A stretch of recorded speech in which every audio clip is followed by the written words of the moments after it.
What it do, baby? It's MOONKID Max back with another episode of MOONKID Max's reviews and reactions.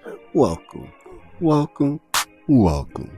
Alright, y'all. So today I just want to talk about Candice Owens and reacting and my thoughts and how I think it's fucked up, but it's probably good for her that she got fired from the Daily Wire, and how I used to have this one track mind on Candice of where I was like Candice Owens, she was a coon basically, and then that was just from seeing sliced up clips that were very strategically comes off in a way where you think like a certain thing, like agenda setting theory basically.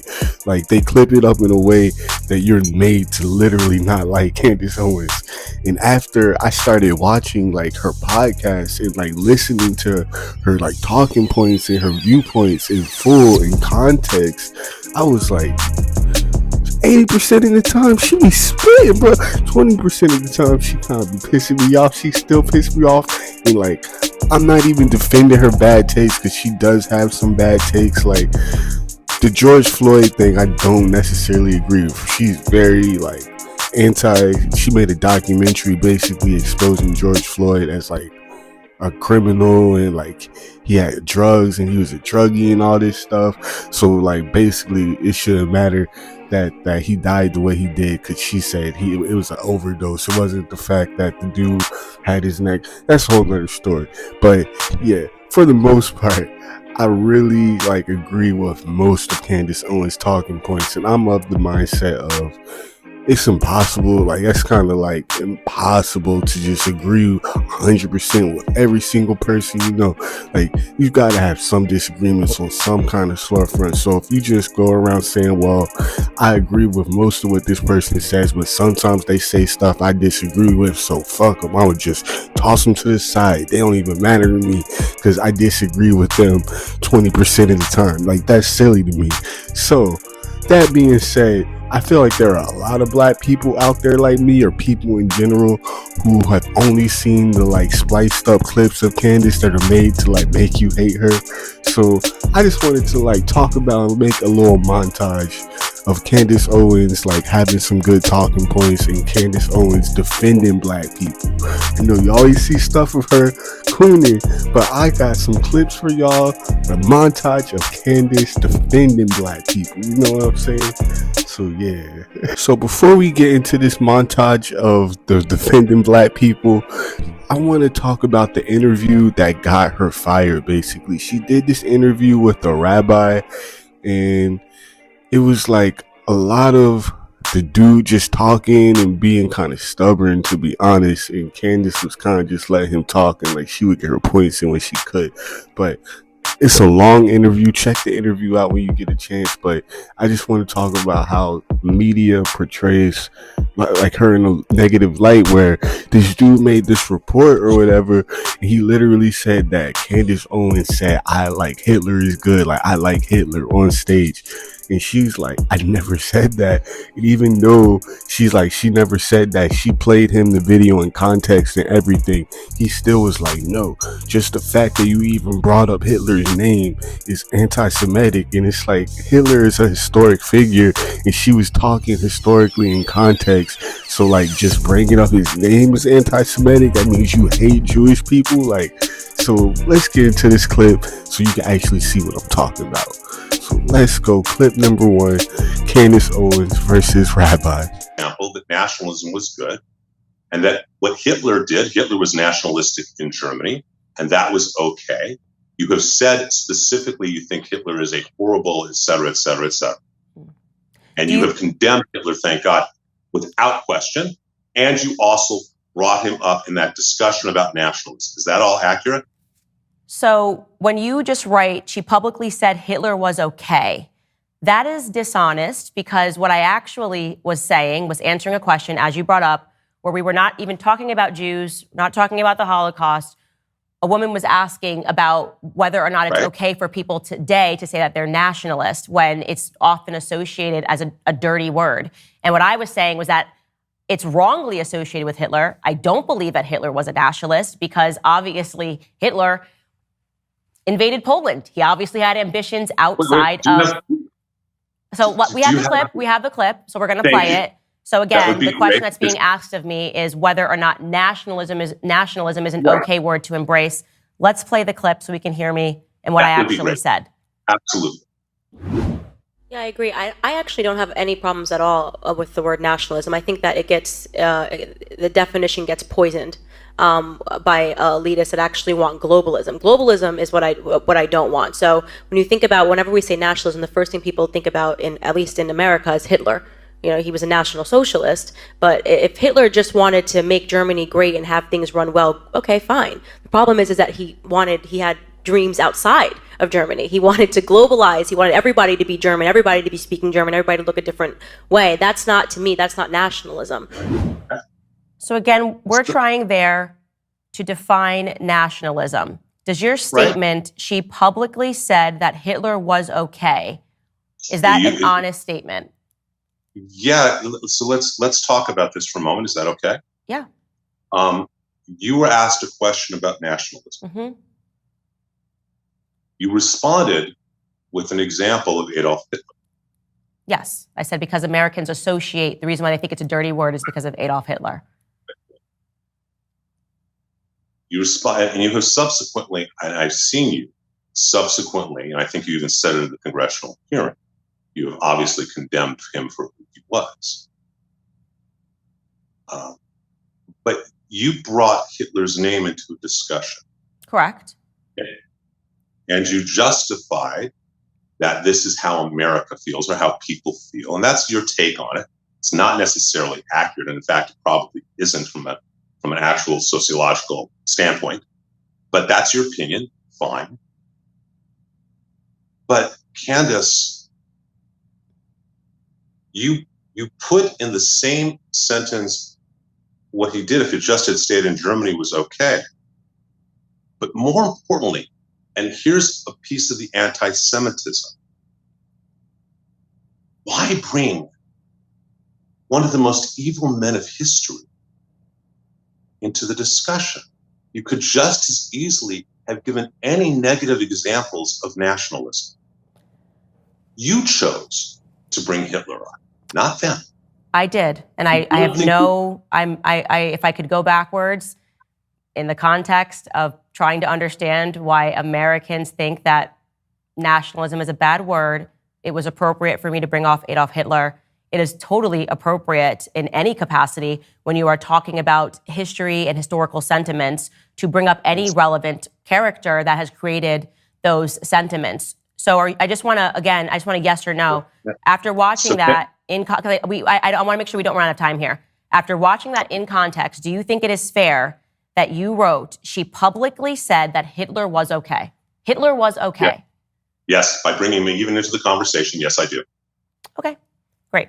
Let's move on here, because again, this discussion, we're having it between us, but I want the public to be able to, deduce what's fair and what's not fair. So yeah, I was like, just in the fact that she invoked Hitler's name is like making her be accused of being anti-Semitic. And I'm not a Jewish person. I can't say how they feel. I'm not trying to get canceled. Please don't cancel me. But I really kind of agree with her, basically. That's what I'm saying. So now, after y'all saw that, we're going to get into just the montage of Candice Owens defending black folks.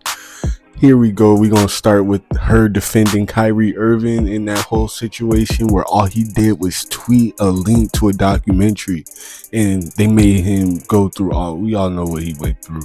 And just because he tweeted a link to a documentary. So yeah, first point of the montage, Candice Owens defending Kyrie Irving. Because it is important. It's important to underscore, first and foremost, the absurdity of the media, the way that they are behaving in that press conference. They're essentially approaching him, pretending that every single word of the documentary that Kyrie Irving did not make, he has to answer for.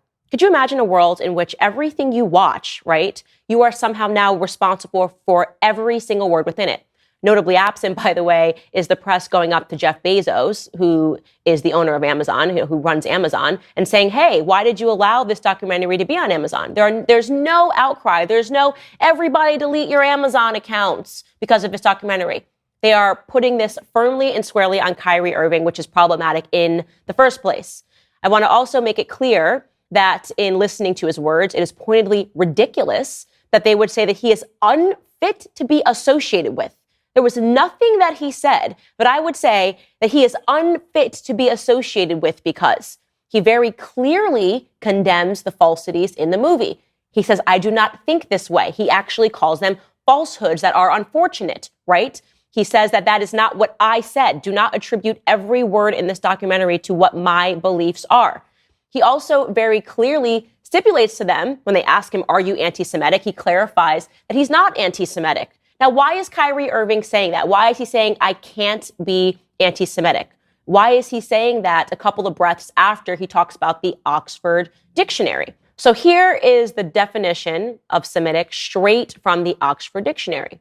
It's relating to or denoting a family of languages that includes Hebrew, Arabic, and Aramaic, and certain ancient languages such as Phoenician and Akkadian, constituting the main subgroup of the Afro-Asiatic family.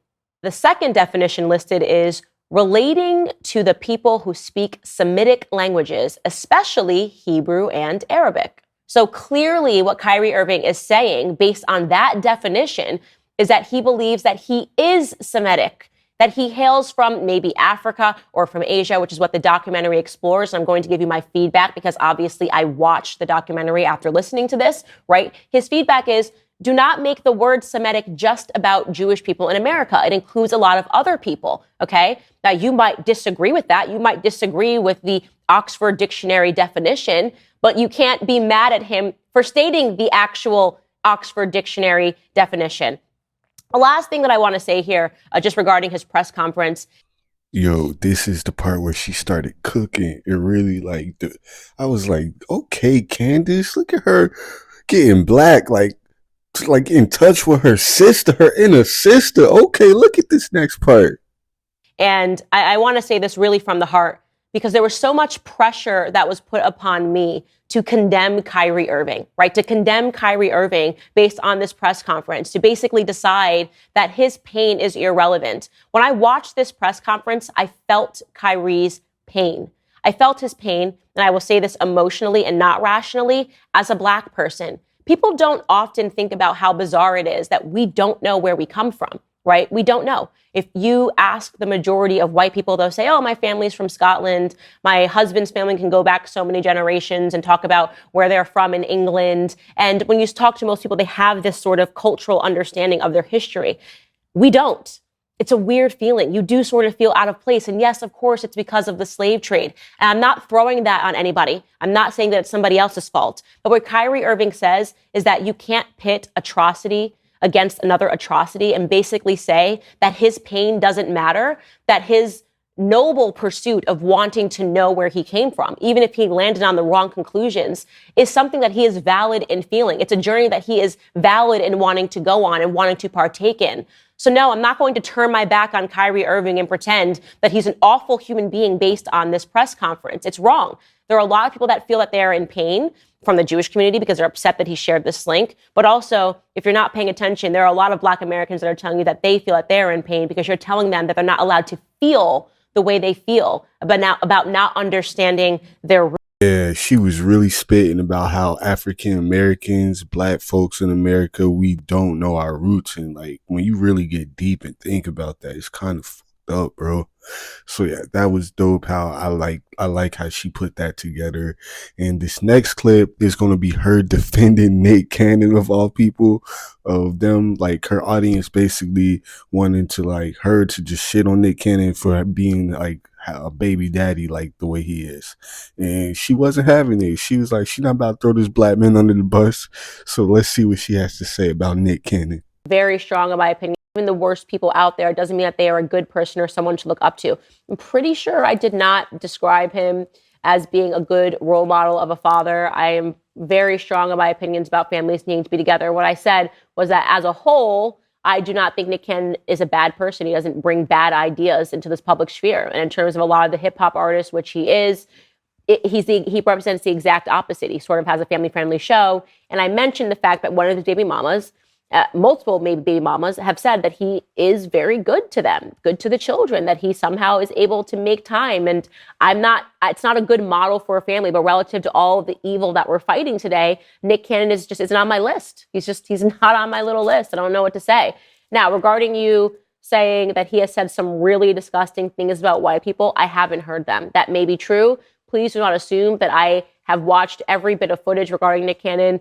If he has said horrible things about white people, I will look into it and I will condemn those horrible things they said about white people. Obviously, I don't condone saying horrible things about people, least of all based on the color of their skin. But I think you can say that of all the evil that we're fighting today, Nick Cannon, not chief among it.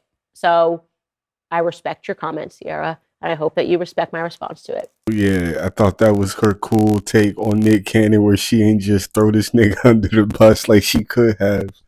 So this next clip is Candice Owens talking about how she doesn't support the death penalty because she knows that the government has been unfair to black folks, basically. So yeah, let's check this clip out. I have to agree to disagree on this one. I just find it to be ideologically inconsistent. And as I mentioned in a prior episode, the fact that they've gotten it wrong so many times, it's a problem. I'm sorry. Imagine that there are people that have been put to death and they actually didn't commit the crime. The science wasn't even good enough. The forensics weren't even good enough back in the day to be able to determine whether people had committed crimes. It was very much a whodunit, and it might have been him. And they were sentencing people. Also, now you think, okay, well, that sort of stuff wouldn't happen today. Sometimes people were literally sentenced just because of the color of their skin, because our government was so judgmental and hated people. And when we have a political system that is as rotten as it is today, I don't really want politicians and judges who are bought and paid for having the ability to make these sorts of decisions. I really don't. I think, especially after January 6th, I'm not in support of it. I don't support the death penalty. I know that that is something that people disagree with, as you have done, but I don't think that I don't think that it is right for us to think that we should judge whether or not an individual should live. I think that you leave it to God. I don't want to get into a discussion over the death penalty because that is very divisive, but just her talking about how people of color have been disproportionately accused wrongly, they ended up being innocent. And yeah, so this next clip is her talking about the Tuskegee Airmen experiment, where they were literally giving black folks syphilis and experimenting on them. And she was talking about that, something that you would think Candice Owens wouldn't be talking about. Experiment. I certainly do. I'm a Black American. It's required that I remember a little bit about Black American history. And I laugh at people who think, oh, you're not educated, you need to listen to the CDC. Oh, you mean the same CDC that experimented on Black Americans for 40 years, watched Black men die, lied, right? Actually went down and found a group of 400 Black individuals and told them that they were going to treat them for bad blood. This is the CDC, so imagine this happening. A public health initiative. When in reality, what they were doing was treating them to some syphilis. They wanted to just observe Black people dying of syphilis. They began this study, and then they discovered how to cure syphilis. They didn't care. They didn't tell these subjects because, well, they wanted to see what would happen at the tail end of syphilis. So imagine believing that your government is trying. So yeah, I just got a couple more clips for y'all, but if you enjoyed this video, make sure you hit the like and subscribe button. Leave me a comment on what you think. You think I'm bugging, she's still Candice Owens, or if you thinking hold up, she kind of cooking right now. So yeah, to wrap up the video at these last few clips, basically what I realized with Candice Owens is that she's not just shitting on the black community to shit on the black community. She actually does genuinely care about the black community. After watching her many podcast episodes, I think she genuinely cares, and she wants to hold the black community accountable. And there's that whole debate of the whole you gotta pick yourselves up by the bootstraps and just get it done, whereas she is kind of that mentality, but she also is aware that there are things going against black people in the past, and it's not our fault, but it's our responsibility to get past those things that like kind of set black people back. And she just wants black people to be accountable. That's all. So check these last clips out. Thank you for watching. That was MOONKID Max's reviews and reactions, and I'll see y'all next time. Peace and much love. Did a lab rat experiment, right? They went back into the 1960s and they saw a Black American culture that was together. That is what happened in the 1960s. Black Americans were married. Black Americans had their families together. Black Americans, believe it or not, this is a fact, in the 1950s, under Jim Crow, Black Americans were outpacing white Americans in terms of economic growth because we had better values, because we had a better culture. And then they saw this. Lyndon Baines Johnson, who is an overtly racist president who sat in the White House, said, we have to fix that. And how they fixed it was via the Great Society Act. They offered Black Americans welfare benefits. They said, we're here to help. We're the government. We're here to help you. But here's what you're going to have to do to get those welfare benefits. We'll give you more money if you don't marry the father of your children. They sent people from the government around to inspect homes to make sure that Black men were not living in them, to make sure that they furthered the single motherhood rate. And every other ill has followed, obviously. Father absence is the main thing that is harming Black America. It is something to be noted that in the 1960s, the single motherhood rate was just 23% in Black America. And during those times, that was considered a crisis. 23%. The fact that we're getting arrested, but the ways in which the police are dealing with us. Let's talk about police brutality instead of talking about why it is that we are having so many correspondences with police. Why it is that Black American men, specifically young Black American men, are overrepresented when it comes to murders in this country. We're talking about something like 6% of the population that commits about 40% of all of the murders. Don't talk about that, Candice. We don't like the facts. We do not like that. It is harmful for you to aspire to something better, Candice. To believe in Black America is what's wrong with you. So we're going to call you a race traitor because this apparently is the best that we have to offer. And that's a shame. And that's all I have to say about that. Owens backs Scott Dilbert by saying that the problem actually exists in Black America and that Black Americans themselves are going to have to fix it by putting a mirror up to ourselves and saying that we need to be better and we need to do better by not listening to the BS of what the media and the government is telling us over and over again. And that's all I have to say about that.